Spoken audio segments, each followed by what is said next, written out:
Ukraine. Cornelia Meyer is an economist and CEO of Meyer Resources. She joins us now via Skype from Bern. Good to have you with us. So first of all, will countries outside the EU, outside the G7, now find it difficult to bring in tankers, to find insurance or credit to transport Russian oil, even if they want it now because of these moves? Thank you for having me, Sammy. Yes, for some countries that is an issue, but when you look at the three countries which are currently the main buyers, which is China, which is India and Turkey, they are not adhering to the price cap, so they can still do it. Yes, they will no longer get, it will hard to find Western vessels. It will be hard, it will be impossible to find insurance or financing, but the Russians have so far acquired a shadow fleet of about 103 tankers.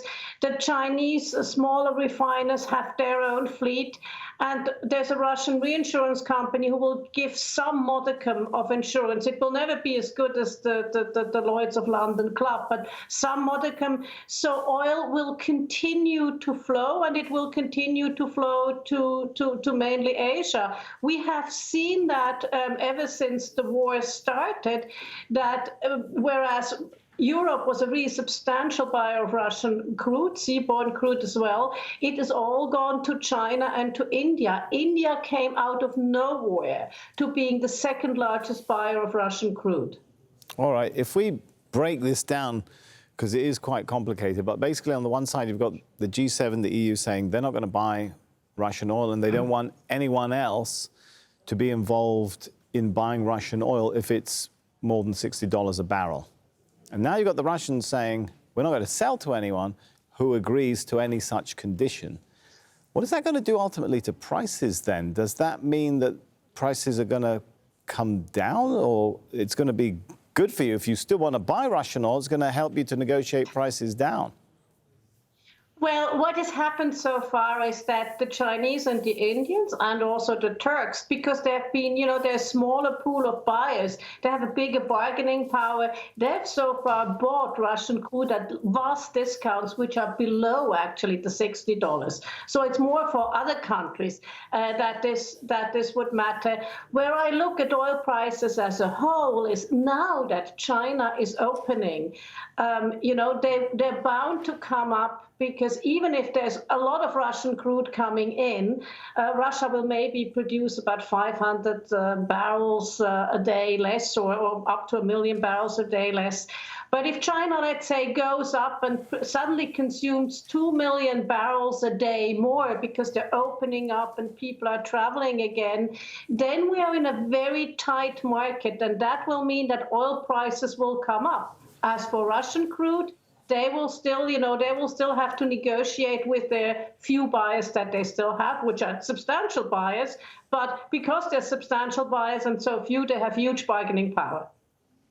So does, in a sense, if you're Russia and you know that the price for your oil is going to stay low, okay, but maybe the global recovery and Chinese recovery can push the price of other oils up, so give you an incentive maybe to cut your own production in order to hurt the G7 countries by making other oils go up?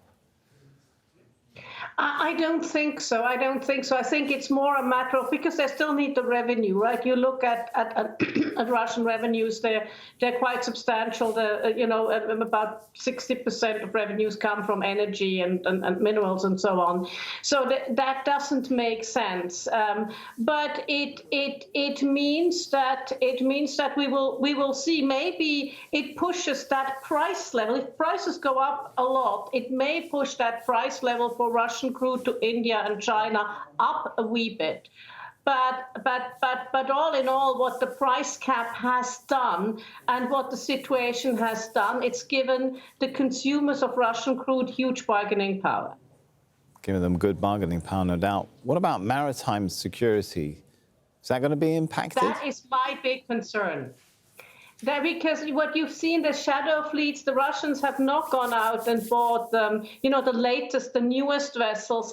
Neither have the Chinese have their own fleet, Indians have their own fleet. You've seen a lot of, in the secondary market, a lot of vessels being bought over the last, 8 to 10 months. And these are not the latest vessels, so not all of them are IMO compliant. So that means from an environmental perspective, not very good. Another one is that, from a security perspective, and yes, you will get some sort of insurance from the Russians, or maybe also some Chinese companies can get some insurance, but it will never be the same, overall package insurance that you get when you go to the Lloyd's of London Club. All right, we'll leave it there. Thanks so much, Cornelia Meyer. Thank you very much. The US